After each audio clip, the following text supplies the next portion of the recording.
शांति बाबूजी आज हमारा क्वेश्चन है। हम आज ये जानना चाहते हैं कि मंदिर, मस्जिद और चर्चों के अंदर आत्मा का अस्तित्व होता है। क्या आत्माएं ये सभी जगह वास करती है, माना रहती है? क्योंकि कहा यह जाता है जैसे कोई पीर की दरगाह पे जाते हैं तो वहाँ पे वो पीर की आत्मा रहती है। हमारे मंदिरों में भी आज छोटे मोटे साधु संत महात्मा देवी देवताओं के हर एक में छोटे छोटे मंदिर होते हैं, तो क्या उनमें आत्माएं रहती है? ये सबसे पहला क्वेश्चन है, आप बताइए। देखो, मैंने मेरी दिव्य दृष्टि से जो ऑब्जर्वेशन किया है वो बता रहा हूँ मैं आपको। मैं जब आत्म स्वरूप में स्थित होता हूँ और जो ऑब्जर्वेशन करता हूँ वो बताता हूँ कि हर धर्म स्थान पर, धरती पर जितने भी धर्म स्थान हैं, चाहे अलग अलग मठ पंथ संप्रदाय के जो भी हैं, उनको जो मानने वाली जो मनुष्य जैसे जाते हैं ना मंदिरों में, ऐसी तरह सूक्ष्म जगत की आत्माएं भी वहां जाती हैं। और सूक्ष्म जगत की आत्माएं वहां, जैसे जंगलों में कई मंदिर हैं, तो जंगलों में भी वहां आत्माएं रहती भी हैं। मंदिरों में सूक्ष्म जगत की आत्मा थोड़ा मंदिर के आसपास भी रहती है, मंदिर के ऊपर भी रहती है, चारों ओर जहां भी सूक्ष्म जगत वाली आत्माएं तो हवा में रह सकती हैं ना, तो वो आत्माएं वहां रहती हैं, कई आती जाती हैं। जैसे मनुष्य को वहां रहने के लिए आश्रम बना देते ना मंदिर में, तो कई मनुष्य वहां तपस्या करते हैं।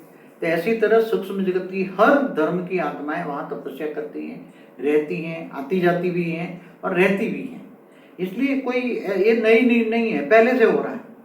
क्योंकि मनुष्य पूरी जगत में जो भी मनुष्य बना हुआ है वो अपने धर्म इष्ट देव को याद करने के लिए हमेशा ही मंदिर जाता है, जाता है मंदिर में। तो उसको और कुछ तो आता नहीं है ना, तो मरने के बाद क्या करेगा? अंतमति सो गति, मंदिर तो याद रहेगा ना। घर और मंदिर दो चीज उसको याद रहेगी, क्योंकि ने अनेकों जन्मों से वही काम किया है, अनेकों जन्मों से घर और मंदिर, घर और मंदिर, घर और मंदिर, और कुछ किया नहीं है।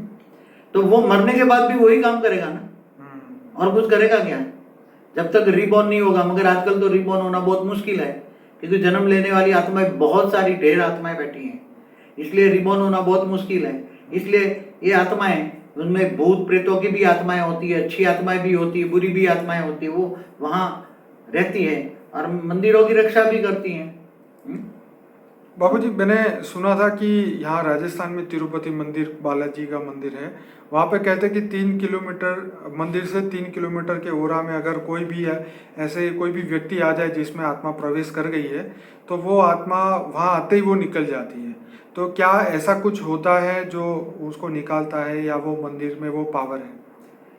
देखो, ऐसे एक मंदिर नहीं, कई मंदिर हैं। हनुमान जी के भी ऐसे कई मंदिर हैं, सारंगपुर गुजरात में है। इसी तरह कोई, जैसे कोई औलिया पीर की दरगाह पर जाओ या कोई धर्म स्थान पर जाओ, तो वहां सूक्ष्म जगत वाली जो अच्छी आत्मा भी होती है, बुरी भी आत्मा होती है। तो वो एक दायरे के तब तक वो, कोई भी मनुष्य के अंदर कोई नेगेटिव आत्मा प्रवेश करके आ रही है, तो वो जैसे भी प्रवेश करेगा तो वो सूक्ष्म जगत वाली आत्माएं जो मंदिर का प्रोटेक्शन कर रही हैं, जो धर्म स्थान का प्रोटेक्शन कर रही हैं, वो आत्माएं, अच्छी आत्माएं मिलकर उसको, वो सूक्ष्म जगत अंदर प्रवेश करने वाली आत्मा को रेत मार के निकाल देती है। मगर जैसे भी वो धर्म स्थान से वापस बाहर जाएगा ना, तो जैसे भी वो दूर चला जाएगा, फिर वापस वो आत्मा बाहर बैठती है, वो फिर उसमें प्रवेश कर जाती है। ये बहुत बन रहा है आजकल। तो बाबूजी, यहाँ एक क्वेश्चन ये भी निकल के आता है, तो ये धर्म स्थानों पे चोरी क्यों होती है? अगर वो आत्मा वाकई में बैठी हुई है तो वो उसकी रक्षा क्यों नहीं करती? वो मंदिरों में इतनी तोड़ फोड़ हो जाती है, कभी कुछ हो जाता है, तो वो उसको रोक क्यों नहीं लेती? देखो, मैं एग्जाम्पल बताऊं। चोरी धर्म को या मंदिर को बदनाम करने के लिए चोरी करवाते हैं। दूसरे धर्म वाली आत्माएं वो चोर को टारगेट बनाकर उसके अंदर आत्माएं प्रवेश करा के वो मंदिर को बदनाम करने के लिए चोर को इंस्पिरेशन देते हैं। और वो मंदिर को बदनाम करके, जो मंदिर में चोरी हो जाए तो फिर लोग उससे आस्था उठ जाएगी ना उसको। बिल्कुल। इसलिए दूसरे धर्म वाले, जैसे हमारे मंदिरों को क्यों तोड़वाया? आज सोमनाथ का मंदिर को मोहम्मद गजनवी ने, सोमनाथ के मंदिर को 17 बार क्यों लूटा? तो वो सूक्ष्म जगत वाली आत्माएं तो बहुत बैठी थी, सोमनाथ की रक्षा करने वाली सूक्ष्म जगत की आत्माएं तो बहुत थी। मगर जो गजनवी का जो लश्कर था, उसके बाद समझो कि चलो 10,000 लोग लश्कर लेकर आया, अंदाज करो, तो उसके साथ लाखों आत्माएं सूक्ष्म जगत वाली मुसलमान धर्म की आत्माएं, वो उनमें एक एक में 10-10, 20-20 आत्माएं प्रवेश करके धर्म जुनून लाती हैं। और वो प्रवेश करके इतने लड़ते हैं, तोड़ फोड़ करते हैं, तो अपने धर्म का प्रचार के लिए दूसरों का मंदिर तोड़ डालते हैं। और वो जो हिंदुओं की सूक्ष्म जगत वाली आत्माएं भी हिंदुओं में प्रवेश करके सामना करती है, और युद्ध होता है ना, धर्म युद्ध क्यों होता है ये सब? तो स्थूल जगत वाले केवल मनुष्य नहीं लड़ते, सूक्ष्म जगत के वाली आत्माएं उसमें प्रवेश करके लड़ती हैं, और अपने धर्म स्थान को बचाने के लिए वो मर भी जाती है। हजारों आदमी की कत्लेआम होती है। सोमनाथ को बचाने के लिए 17 बार हजारों आत्माओं की, मनुष्य आत्माओं की, हिंदुओं की कत्लेआम, कई मंदिर, लाखों मंदिर तोड़ डाले। तो ये धर्म स्थान, ये दूसरे दो गैलेक्सी यूनिवर्स से आई हुई धर्म स्थान वाली आत्माएं, तो केवल एक धर्म, केवल हमारे हिंदू धर्म की बात नहीं है।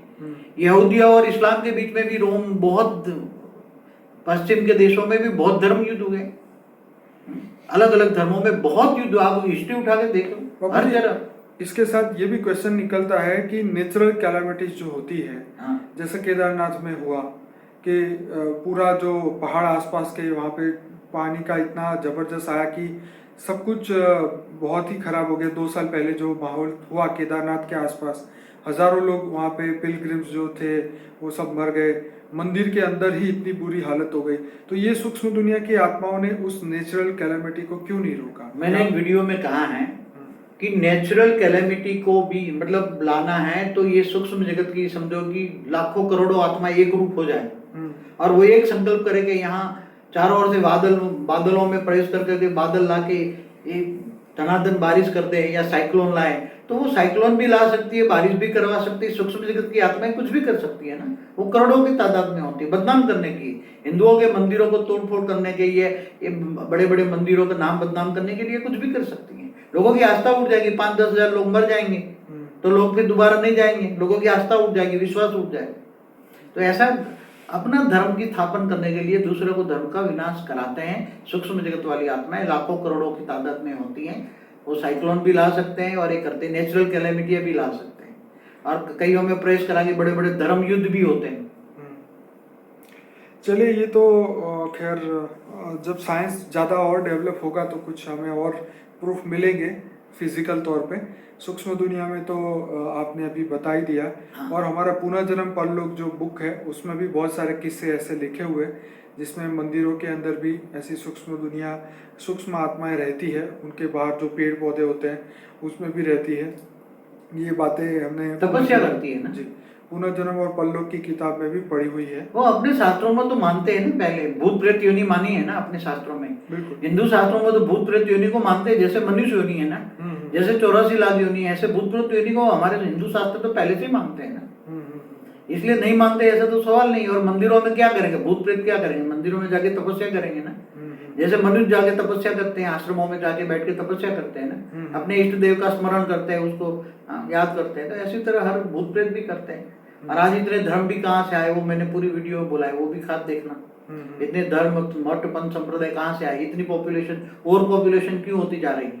200-250 साल पहले केवल 70-75 करोड़ ही मनुष्य थे, बाकी इतने धर्म कहाँ से आए, इतने सब क्यों आ रहे?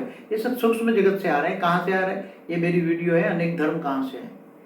तो मैं सभी श्रोताओं को कहूँगा, बापूजी का अनस्पोकन ट्रूथ बाय बापूजी का प्लेलिस्ट है, वो 120 से ज़्यादा वीडियोस हैं, वो जरूर से पूरा देखिए ताकि आपके हर क्वेश्चन के जवाब उसके अंदर मिलेंगे आपको। तो इस चैनल को जरूर से सब्सक्राइब करें, लाइक करें, कमेंट करें, और ज़्यादा से ज़्यादा इस वीडियो को व्हाट्सएप के द्वारा लोगों तक पहुँचाएँ।